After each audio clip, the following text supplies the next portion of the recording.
Hello दोस्तों, मैं सबसे पहले आपके लिए तहे दिल से धन्यवाद देना चाहूँगा जो आपने अलंकार वाली वीडियो को ऑल इंडिया में बहुत ज़्यादा वायरल कराया है।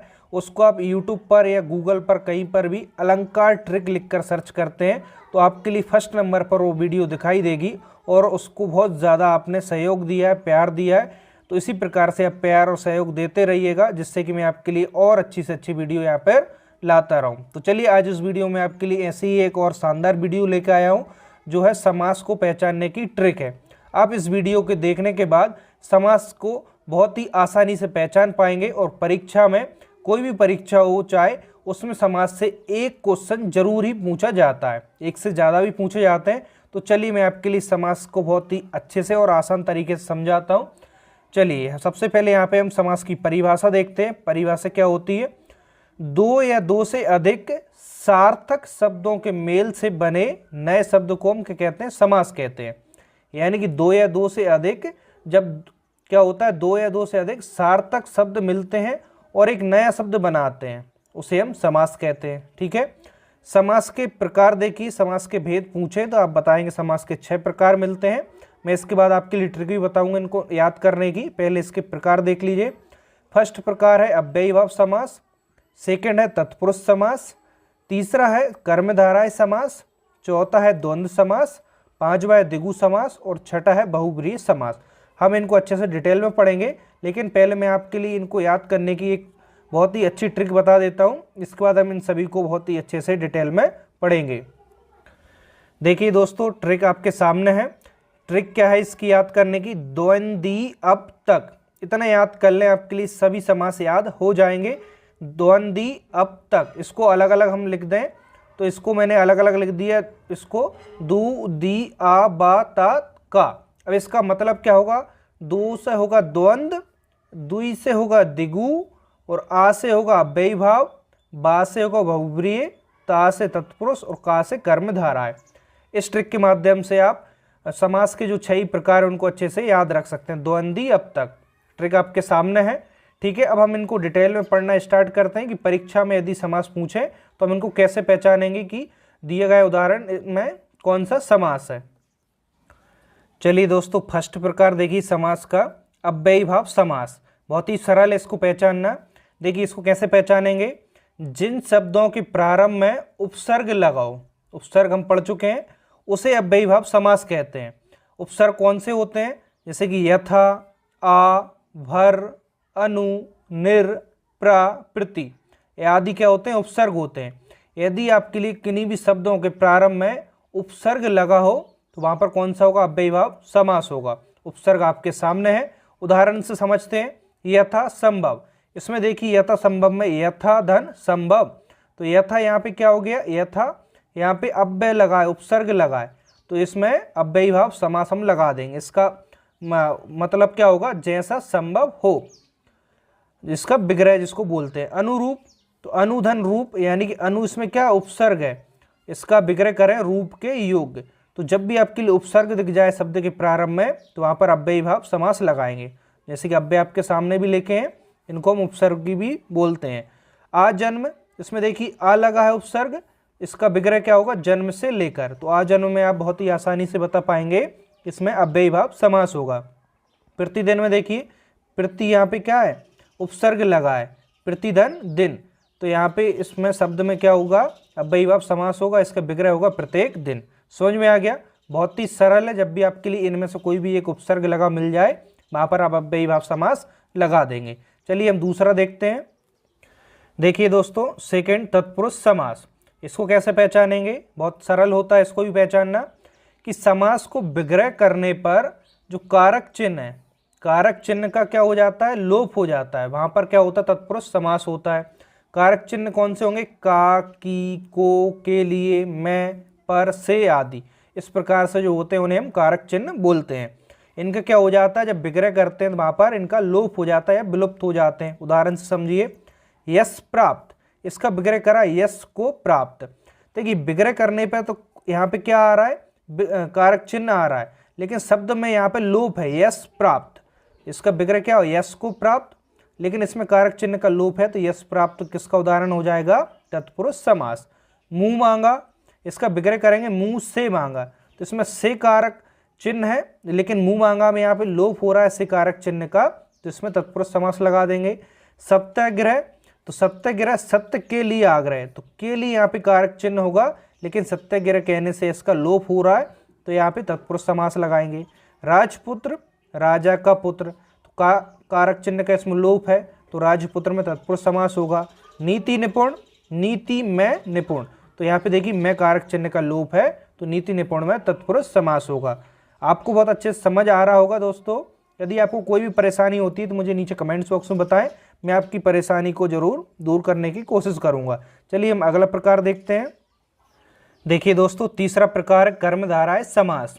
इसको कैसे पहचानेंगे कि जिस समास में प्रथम पद यानी कि पहला पद क्या हो, दूसरे पद की विशेषता बताता है, उसे कर्मधारय हम समास कहते हैं। यानी कर्मधारय समास में क्या होगा, जो पहले वाला पद होगा वो दूसरे पद की क्या विशेषता बताएगा, वहां पर हम कर्मधारय समास लगा देंगे।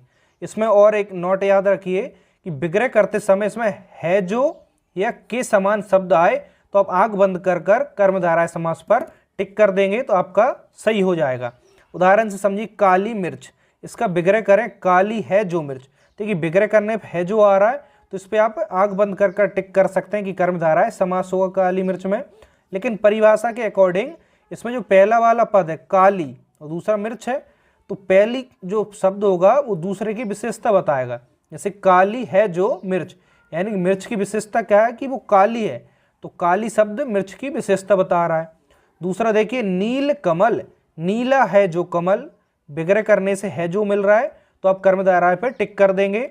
और परिभाषा के अकॉर्डिंग नीला कमल की विशेषता बता रहा है, यानी कि जो कमल है वो कैसा है, नीला है, तो पहला पद दूसरे की विशेषता बता रहा है। चंद्रमुखी, तो यहाँ पे देखिए चंद्र के समान मुख वाली, तो के समान शब्द दिखाई दिया विग्रह करने पर, तो आप इस पर कौन सा टिक करेंगे, कर्मधारय समास। और परिभाषा के अकॉर्डिंग चंद्र कैसा है, चंद्र के समान मुख वाली, यानी कि उसका मुख जो है वो चंद्र के समान है, तो मुख की विशेषता क्या है कि वो चंद्र के समान है, तो पहला जो शब्द होगा वो दूसरे की विशेषता बता रहा है। चौथा उदाहरण देखिए, कमल नयन, कमल के समान नयन, तो के समान दिखा विग्रह पर, सिंपल है जो या के समान दिखाई दे आप कर्मधारय पर टिक कर दें। बाकी परिभाषा क्या कहती है कि पहला दूसरे की विशेषता बताएगा। कमल नयन, यानी कि जो नयन है वो कैसे हैं, कमल की तरह कोमल है, ठीक है। महापुरुष, महान है जो पुरुष, है जो आ गया, और महान कैसा है, पुरुष कैसा है, महान है, तो पुरुष की विशेषता है महान।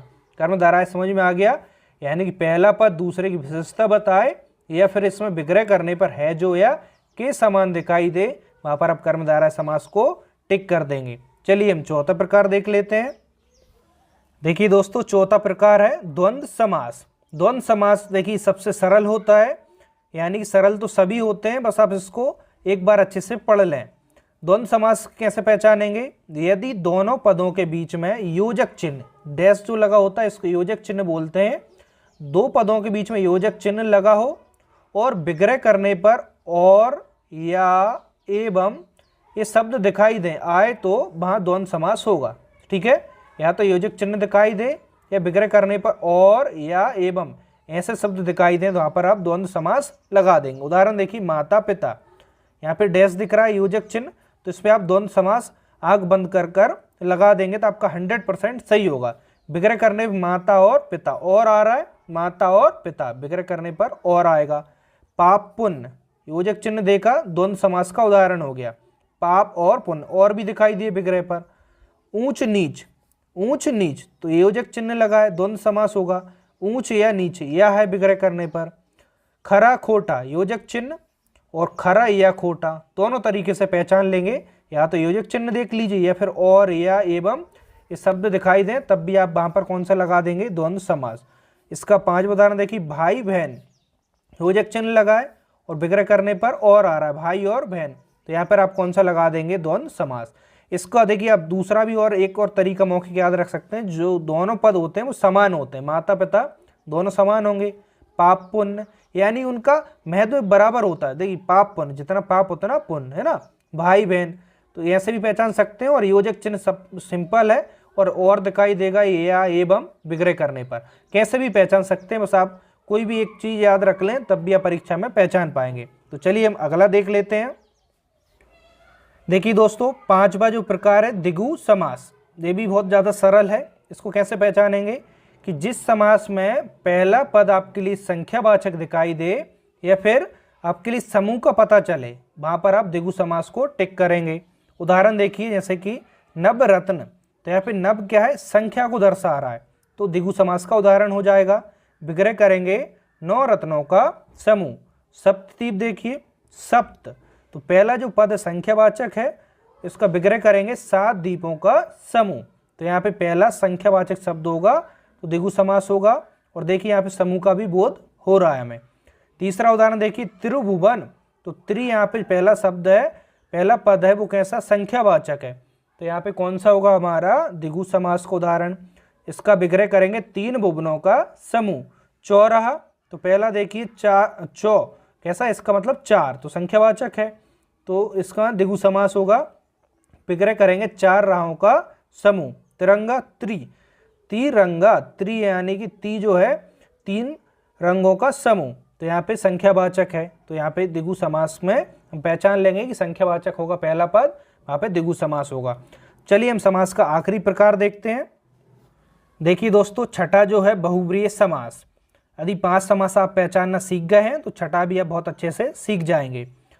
देखिए बहुब्रीहि समास को कैसे पहचानेंगे, जिस समास में कोई भी पद प्रधान नहीं होता है, अर्थात दोनों पद मिलकर किसी तीसरे पद की ओर संकेत करते हैं, वहाँ पर कौन सा, बहुब्रीहि समास होता है।